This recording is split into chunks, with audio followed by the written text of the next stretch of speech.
Today's guest is Maria Popova, who is a copywriter turned brand equity developer. Maria's marketing career started as a side hustle from her student dorm room after she accidentally landed her first gig scaling into a digital agency.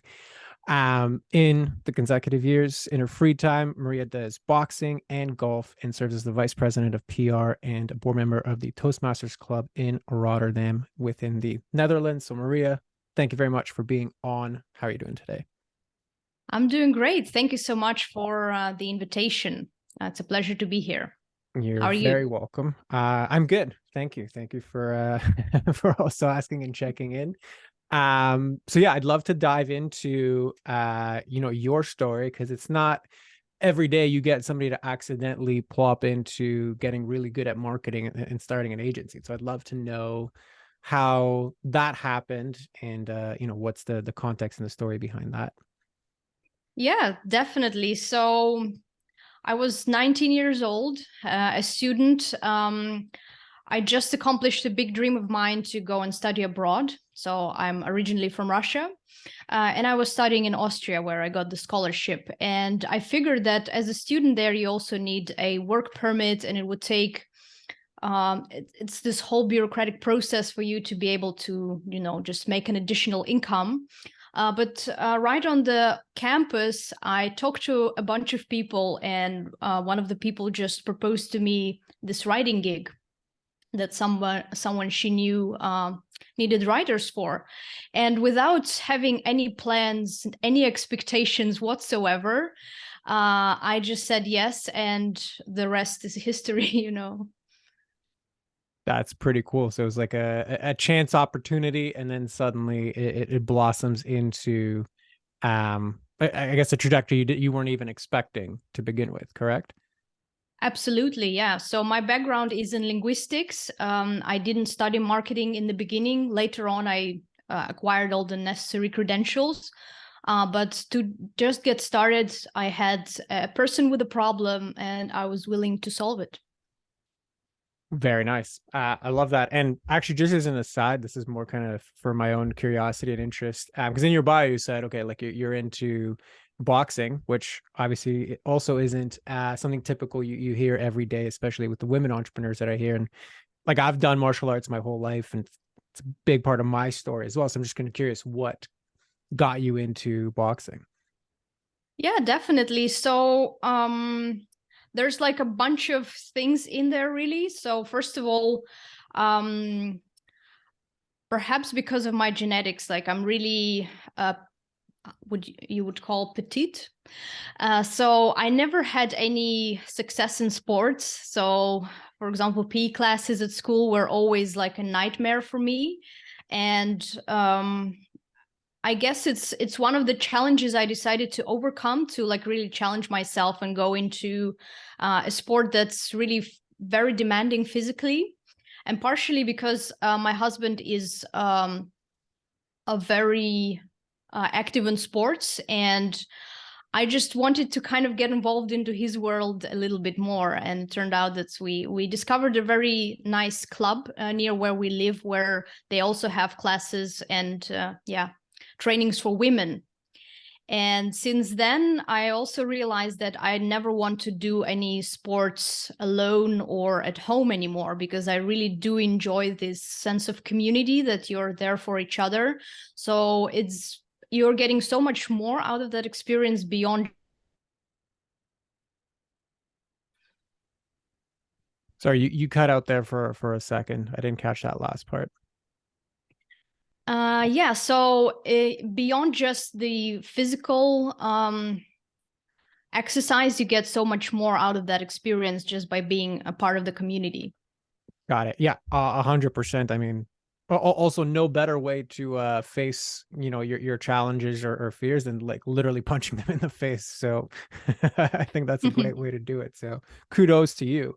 Okay, so yeah, in that case, I'd love to just dive back into kind of why you're here. So, you have this trajectory that you weren't expecting. Obviously, there's a lot of growth in that, which is pretty cool and synonymous with, just literally I got into this because I was really good, and, I found my, voice and stepping into it. what's going on within your business right now that brings you here?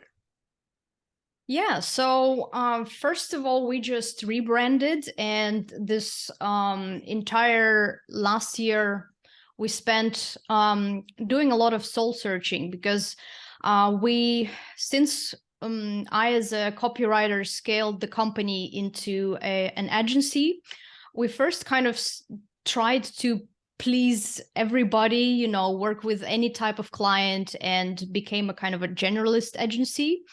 And it wasn't working exactly the way we expected. So that's why we realized that we need to niche down. We need to look at our own positioning, and also look into the future in terms of what kind of company do we actually want to build further on, and what's all those kind of things, like thinking ahead. Got it. So, I mean, obviously, as the leader in the helm in this, and helping other companies do very similar things, right? Like, this is within your wheelhouse. Like, this is you have a knowledge base in this. You know the steps involved, and I know it's always different when you do it for yourself. So, what are you finding the most challenging as, the leader or the entrepreneur doing this? Yeah, so I wouldn't say that it's one most challenging thing. It's always something comes up, you deal with it, and then the next challenge follows after. So it's true that as a marketing professional, when you focus on your own branding and positioning, it's almost like a surgeon operating on himself. It just cannot go very well. So indeed, you need to find ways to do that with other colleagues within your niche. So it really forces you to look for ways to collaborate that you would probably not consider before that. Got it. So then what's most present here for you as far as like a challenge or something that's not clear, or like whatever it is that resonates with you? Mm-hmm. So I am also dealing with a lot of things on a personal level, because working on this business also needs to okay, I have a certain vision of what I want my life to look like in the coming years, because I want to become a parent, and there's like a lot of planning comes into that. I really take that very responsibly. So I want to make sure that I can remove myself from the business safely and make sure that everything works without me constantly being there. So I think this is one of the like really, really biggest challenges that I see entrepreneurs dealing with, not only myself. So it's very common. And since I started researching that and talk to people, it's like an entire new world that you realize, that you didn't realize existed. Correct, right? So I have my ideas on what those challenges are, just based off of working with other clients in similar situations, going through my own journey with that kind of like, letting go piece, etc. But what is most relevant to you as far as, okay, so I got to make this transition where, I'm going to be out of the business. I physically can't be in the business as much as I would want to, or as much as I am right now. So what are the things that are coming up for you? Well, first of all, there's on the emotional level, there's a lot of fear because, again, you're forced to come up with ways to work with people that are new for you. It's like you're exploring all these different levels of trust with people, right? So it is challenging to trust people, to also make sure that your team, like there is trust and safety within the team, let's say, as well. So it's like, yeah, it's really a lot. It's sometimes very overwhelming. Okay. And what's the issue around trust, or what's the hesitation or fear around trust for you? Yeah, so on the one hand, we realize that we need to bring more people with different types of expertise as partners. On the other hand, you always hear those stories about people being screwed up by their business partners and stuff like this. So we're looking for ways to kind of remove those vulnerabilities from the business and not just blindly follow the advice that everybody gives you, but actually make sure that this is also aligned with your whole positioning. Okay. So the question was, okay, well, what is it about trust that you fear, right? And where your brain went to was really describing to me the circumstances or the criteria needed to minimize any or the most negative consequences. So what do you think is the disconnect between what I asked you and where your brain went to?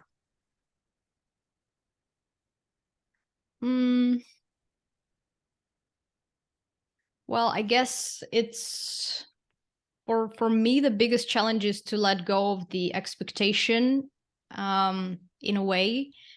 And I guess just executing regardless of, the fears and the risks are always going to be there to some extent. So that's, business is based on that. You cannot really go without it. It's just, you still need to find a way to move forward.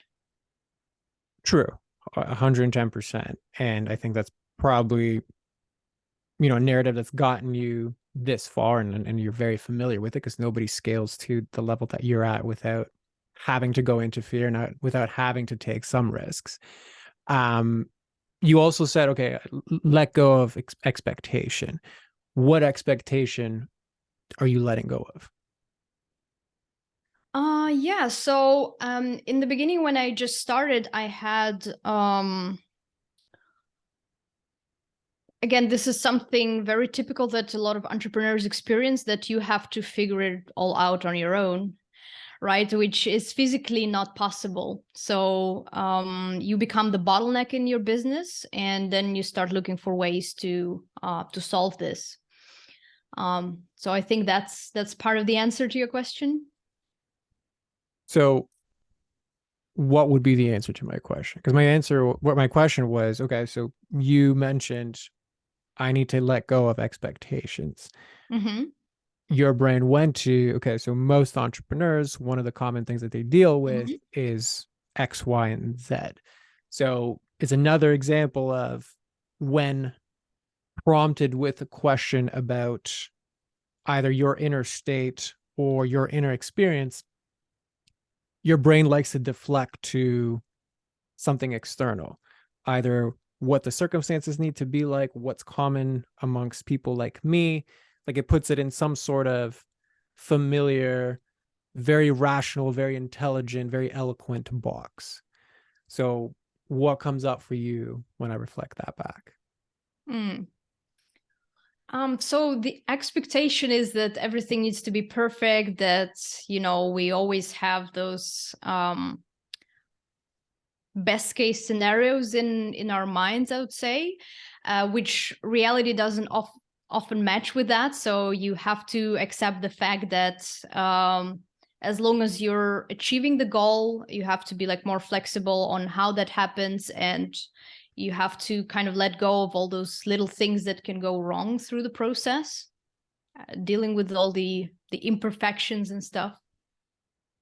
Got it. So, well, I just want to acknowledge you for, like, you can almost see the gears working in your head when I ask you that question. You're like, you took a step back, you really tuned in, and then, you gave an answer. So I just want to acknowledge you, because it's not easy when somebody's like, why is this guy keep asking me like the same question? So like, I get it. I just want to acknowledge you for that.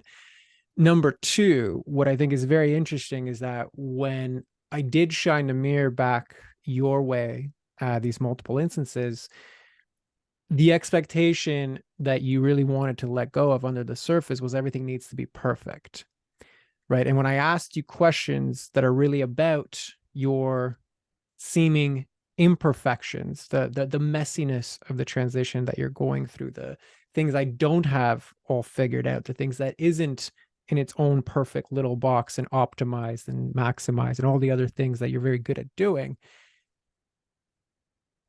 what's revealed underneath is like, I got to let go of the fact that everything needs to be perfect, right? Because how do I let go of everything needs to be perfect if I now have to start a family, not be here? Stuff's always going to go wrong, right? And it's even reflected in how you answer your questions, right? Your brain deflects to giving me a beautifully intelligent answer that's technically correct, but deflects from what could be perceived as messiness internally. So, what lands for you when I reflect that back?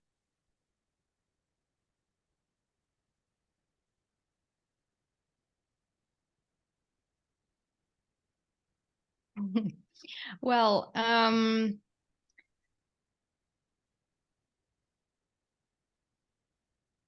didn't want to open up about this, but indeed, when you said messiness, right, there's a lot of factors that I currently observe in my life that do add to that.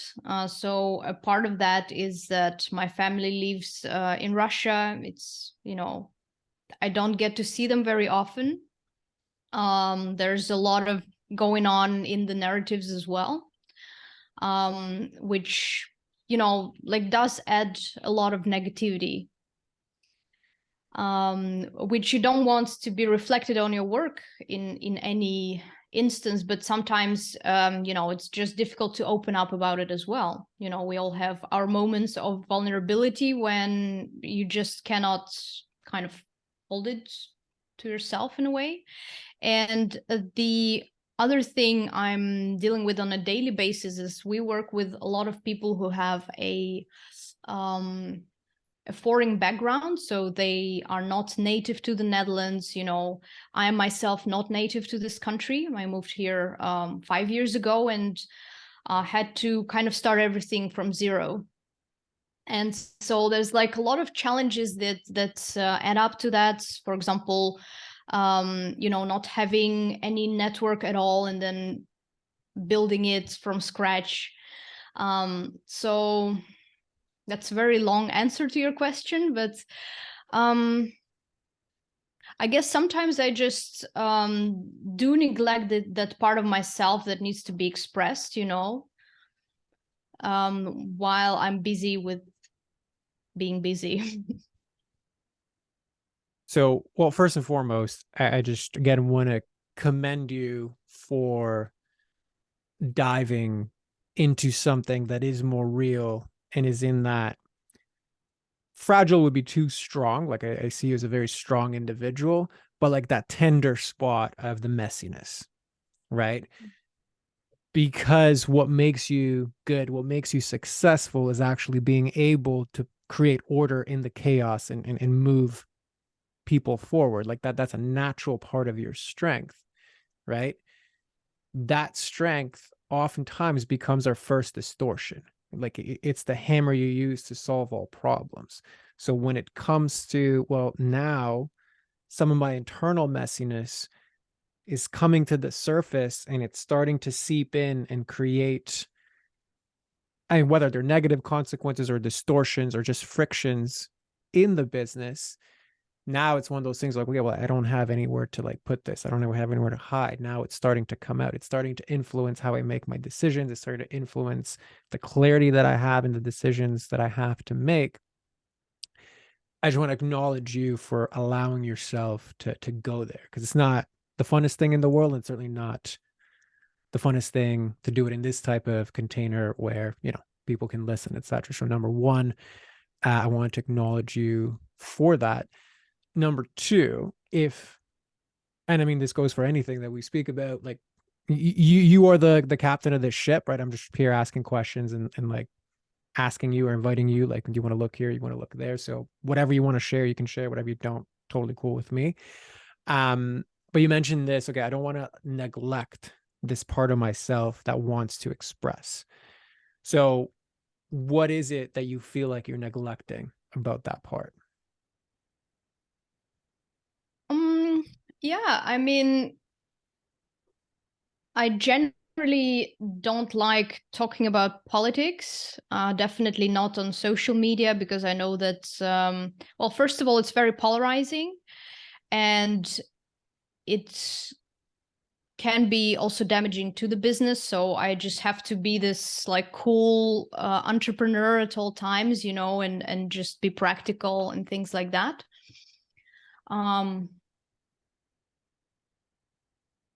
What else? And I guess it also has to do with the self-image. You know, we all want to always show our best face, you know, wherever we are, where, you know, especially in public. Yeah. Absolutely, right? And I get that there's a lot of layers to this, right? Like, I mean, even just from personal experience. So like I'm in Canada, I'm based in Toronto, but you know, we moved to Canada when I was 8 to escape a war. And then, you know, obviously in the Balkan region, there was a lot of wars there. And I understand the pressure that can put in a media that keeps feeding all sides of every issue, like that just sells advertising. So I get all of that as well. So kudos to you for, you know, allowing yourself to go there, because it's not fun when it's in the fire. And I can also understand the business implications, right?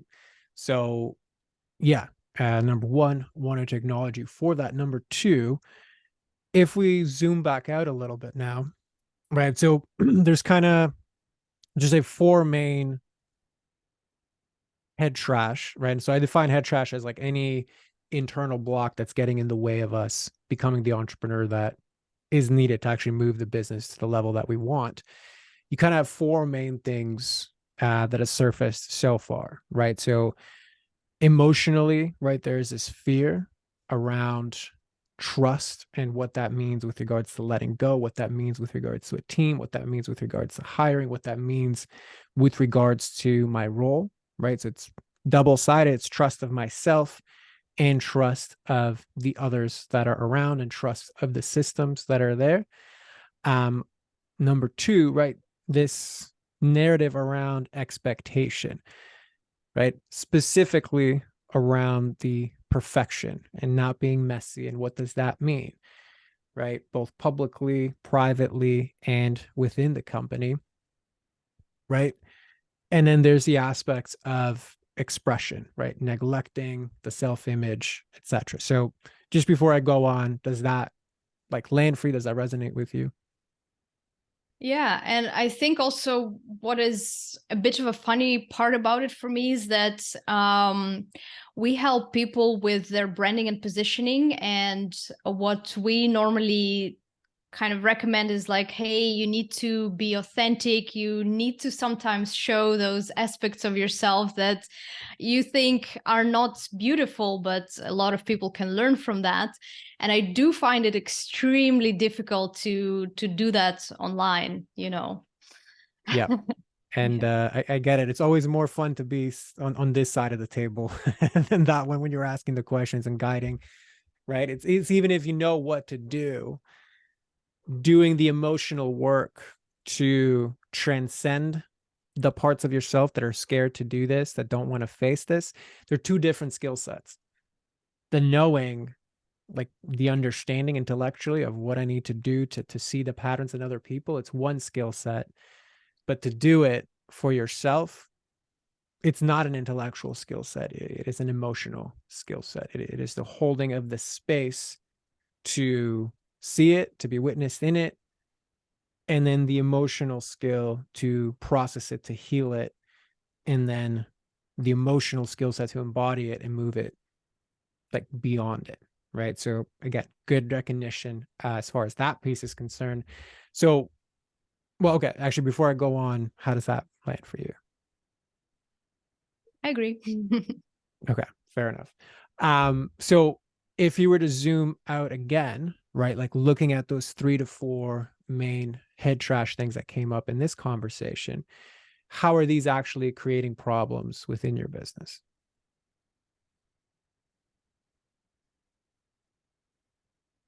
Hmm.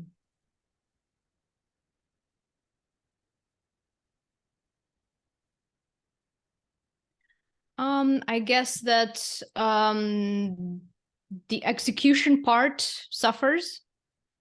But also we could do so much more, if we kind of just release that fear and stop holding ourselves back, So kind of let go True. of control in a way. Yeah. Okay. So that's kind of let's just say the generic solution to like, yeah, you're wary. Okay, I gotta let go of control. Fine. I gotta execute. And when you say execution part suffers, what do you mean specifically? Like the business is stagnating because of the lack of execution? Um, it's not stagnating, but indeed we can execute on things so much faster if we kind of discard of all those bad things that can possibly happen, just discard the bad scenarios and like do it anyway. Got it. So if you can mitigate all the negatives, then you'd be okay. Yeah. Yeah. Is that the most realistic scenario that you're gonna mitigate all of the negative scenarios and move forward? So the way we address it right now is we kind of take more time to strategize and indeed focus on the big picture. And we do have much more clarity on what we are looking to achieve, right? So again, we started without like having zero expectations to now actually, having 10, 20, 30-year plans ahead of us. And the challenging part with it is I myself, a person who likes kind of who is better with the macro level of things. I'm like a terrible micromanager. So for me, it's so easy to imagine things like 5, 10, 20 years ahead than, things that need to happen this or next week, Got it. Okay. So that's just potentially like natural inclination towards where your zone of genius is, right? Like I'm the visionary. That's why I need a support person who is more like details, hands-on, day to day. Mm-hmm. Yeah. Okay. And is that a role that's currently filled within the business?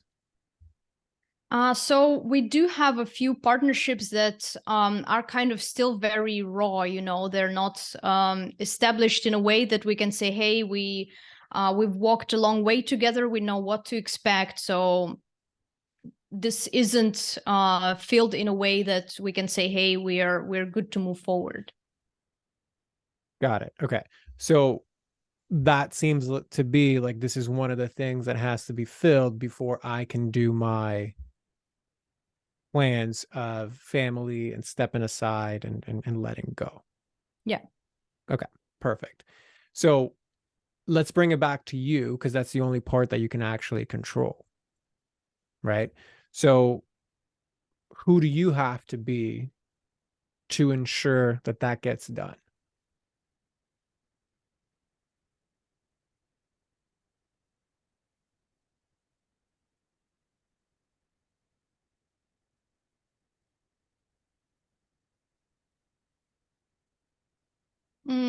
Well, I cannot imagine myself other than being me. I mean that So that part's definitely going to be true. You're yeah. never going to be somebody else. Yeah. So I guess to clarify, what current parts of you have to either expand or have to either be like eliminated or free of limitation or baggage for you to make that happen? Hmm. Um, I definitely could benefit from more headspace. So yeah. So what do you mean by that? It's yeah, just crossing off a lot of things from my endless to-do list. That yeah, basically delegating a lot of things that I know I'm not the best fit for. And I never really looked at it that way before, to be honest. especially when it comes to like, yeah, the technical aspects, the operational parts and things like that. So everything with regard to creative, that's kind of my environment, yeah, where I thrive. Mm-hmm. So the through line there is, again, letting go. Yeah. I don't have the headspace. I don't have the bandwidth, the mental real estate to do the hard thinking involved to move this business forward where I don't have to be at the helm and other good people could be in key positions because the trust issue is there with regards to letting go, which creates an endless to-do list. And then I'm stuck on this hamster wheel of expansion. Is that accurate? Yes. Okay. And what comes up for you when I reflect that back?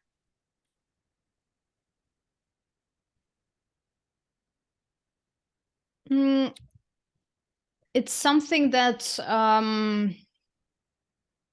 it's definitely not new to me, but now hearing that back makes me realize that I need to, restructure my whole to-do list in terms of I was actually working on the wrong tasks, day to day. And does incrementally improving the productivity of your to-do list, does that solve the engine and the energy that's driving this, which is self-trust or lack of self-trust? I mean, that would be like the physical action to take. Mentally, emotionally, how would I achieve that is taking more days off, perhaps. Okay. Maybe So, taking an extra vacation. So, yeah. okay. So let's just play around with that. Mm? So let's just play around with that, right? Okay. So fine, that's the surface level tactical solution. If I get better at my to-do list, cool. But then maybe I take more vacation. Great. If there's still a part of you that lacks full trust in yourself, in the team, in the processes, in letting go. So the self-trust isn't believably there. Do you think that vacation is going to be the rejuvenating, relaxing thing you're looking for? Probably not. Probably not. Why? Yeah, so now that you bring this up as self-trust, so that's kind of ties into the self-confidence. So it just appears to me like this is something that needs to be nurtured. It's not like it is going to appear there overnight. It's almost like a muscle you develop or you train. Very true, right? So what are you lacking self-confidence in right now? Hmm.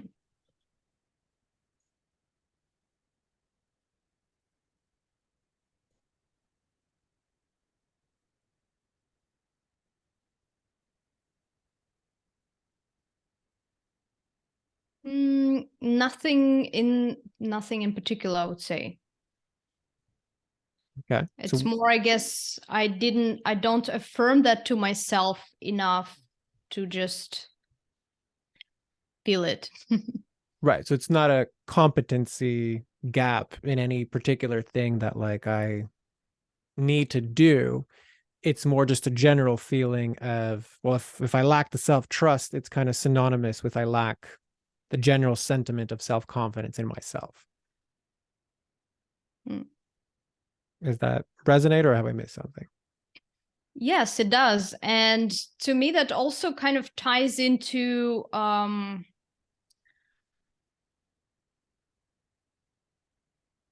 don't know, a bit of a religious part. I wouldn't say religious, but like the spiritual aspect in terms of it's the same as like, hey, do you trust that tomorrow the sun is gonna come up and, you know, and everything is going to be fine. There's going to be oxygen and food and water, you Mm-hmm. know. So it's kind of the same trust that you need to have in yourself as you have in the external world, you know. So in your worldview, what's the difference between faith and self-trust? Hmm. Uh, yeah, so I think self-trust requires much more action. So it always needs to have this confirmation that it's things don't just happen, but you actually make them happen, you know. So there is this struggle implied, you know. So there needs there needs to be some sweating and some tension for things to happen.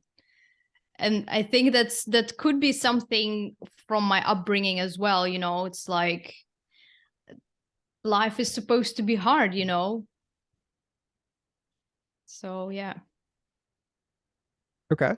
So that I think is very interesting as well, because we started this exploration, this latest one, because I asked you, okay, well, what do you think is the difference between faith and self-trust? And the reason why I asked you that is when I reflected back to you, so really for you, self-confidence and self-trust are kind of interchangeable synonyms. They exist to describe the same sense of what I'm kind of experiencing internally. And when I asked you to confirm that, your brain went to, well, it's kind of like I trust that tomorrow the sun will rise. I trust that there will be enough oxygen. I trust that, the world's not going to blow up tomorrow. Great. From my vantage point, that's faith. Like you don't know Mm. 100%, but I have like pretty hard faith that tomorrow I will wake up and the sun will shine again. That has nothing to do with how much I trust myself to get up and do something with my day, right?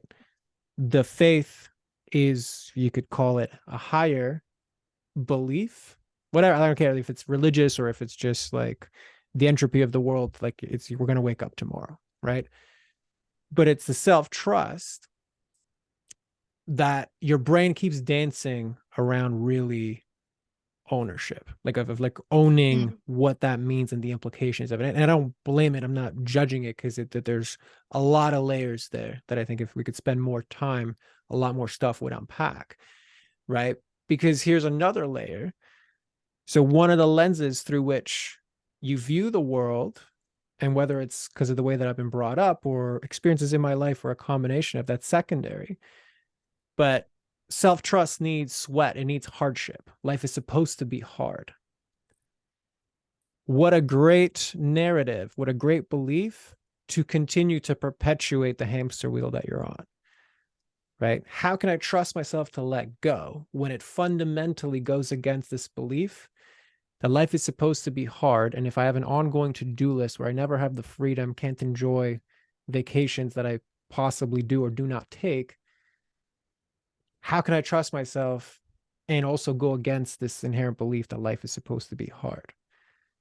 Right. So there's all these layers starting to unpack about what you're bringing to the table around creating essentially freedom issues in your business. I can't step Mm. aside and be in the visionary CEO role. I can't lead in the way that suits my zone of genius because all of these aspects are keeping me stuck, many of which are unconscious. Like I know Mm. not everything that I'm saying is new to you, but I think there's some connections that maybe might not have seen from a particular perspective before. So I know that was a lot thrown your way. What lands for you? Yeah, definitely. And thank you so much for pointing that out. It almost seems like two kind of contradicting programs running against each other. Correct. And when you have two contradicting programs running against each other, right? What was the thing you first said when I asked you, how does this all create problems in your business? Execution part suffers. We would Mm. go Yeah. faster if I could be clear, be decisive, lead, and do all of the things if these limitations weren't in place, right? So Okay. What lands for you there? Yeah, so I agree with you on that. I also feel like what you implied with faith, to me, it's more like something intuitive. It's like, hey, you know that your worst case scenario is probably not gonna happen anytime soon, right? So why do you trip about it, you know? So that's kind of my reflection on that. It's like there are aspects of myself that this is the aspect of myself that I actually need to put a break on, while to make everything else um possible. Yeah. So you're generally correct. I would invite you to consider some nuances Mm-hmm. to that. First invitation is the intellectual understanding of it. Right? It's like, yeah, okay, like I get that. This seems to be getting in the way. Like I just need to kind of like work around this or whatever, put a break around it. If it was that simple, you wouldn't be here, right? If it was that simple, you wouldn't have the execution part suffers. We would go faster. Your actions, in this instance, some sort of indecision or slow decision or hesitation, indecision, or boldness, indecision, whatever one resonates the most, those results, those actions speak to the inputs coming from your worldview, the inputs coming from the emotions, because those come before the action, whether they're conscious or not. That's the precursor. Because if you look at what we uncovered so far, the through line of trust. So I use like capital T trust for you is really trust of self, trust of team, trust of systems, right? All boils down to self trust, but you could subdivide them that way, right? So through line of self trust, through line of beliefs around, well, life has to be hard. So I perpetuate the hardness, the emotional hesitation around letting go. These are all internal factors that have nothing to do with your intellectual understanding, that have nothing to do with your professionalism, your ability to do your job. They have all basically been the inputs through which, unknowingly or unknowingly, I create these situations. Really, that I create a gap in leadership.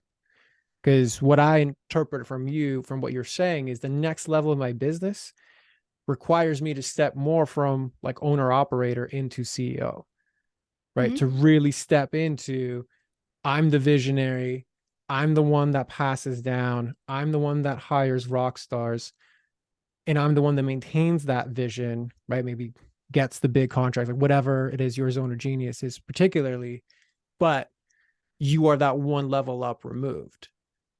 To remove yourself and go up to that level, you got to let go of the baggage of all the things we just identified as the head trash. So that's the nuance, because you're very smart, you're very intellectual, so your brain is always going to find very like, oh yeah, so I just let go of this and I just like it, I work around it. Yeah, you're technically not wrong, but if that's all it took, you would have done it already. So what comes up for you when I reflect that back? I agree. So yeah. Perfect. So I know this is something we can dive a lot deeper into, and I want to be respectful of your time. If you, well, actually, first and foremost, does at least the awareness piece of this feel complete for you, or is there still something left outstanding?